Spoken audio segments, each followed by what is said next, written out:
Is good only understood through the introduction of bad? Great philosophies surrounding the idea of human nature include the works of Thomas Hobbes and Friedrich Nietzsche. Thomas Hobbes believed that all humans are inherently evil and are made civil through the introduction of a government and hierarchical structure. Friedrich Nietzsche argued, "That which in age feels to be evil is usually an untimely after-echo of that which is formerly felt to be good, the atavism of an older ideal." Both of these philosophers focus on humanity's capacity for good. This implies that we have an inherent capacity for bad. Poetry surrounding the idea of good and bad includes the work of John Milton in his work Paradise Lost. Of man's disobedience, the fruit of that forbidden tree, whose mortal taste brought death into the world. Fallen cherub, to be weak is miserable, doing or suffering. But of this be sure, to do aught good will never be our task, but to do ill our sole delight. The text brings forth the idea that both good and bad coexist, because to understand one is for the other to exist.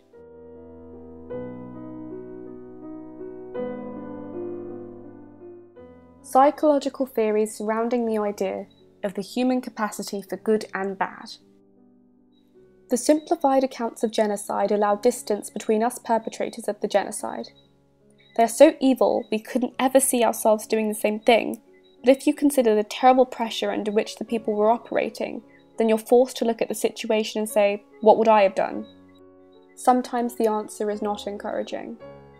Modern examples of a necessary bad. For example, an ill person who receives an organ lives. However, the donor now has one less organ, which is negative. The loss of an organ is viewed as a positive when in the context of organ donation. Switch the context to, say, organ harvesting or organ trafficking on the black market, and it's now unarguably negative.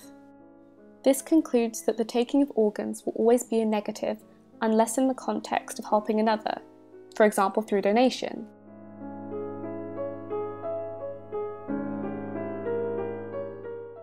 If we re-establish the context of The Matrix and place our question within the film, we see some interesting ideas arise. In The Matrix, we understand the true reality through the superficial reality. The same can be applied to the concept of good. We only understand it when introduced to its counterpart, bad, and through this we begin to question our own capacity for good. The Matrix holds a great abundance of contrast and symbolic imagery. An example of contrast within the film is identified through the mise-en-scene.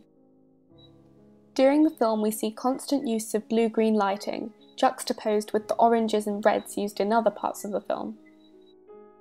The colour red is symbolic of danger and passion. It's a primal colour associated with instinct. Green, however, is associated with envy, money, growth and nature. In film, green is often used within the sci-fi genre to present the idea that something is far from human, far from red.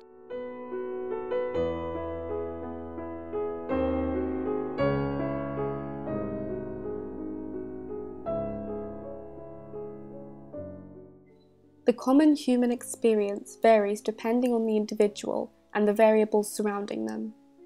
Experiences change, much like our simple concepts of what is good and consequently what is not. But this idea of good is only known to exist through our understanding of bad.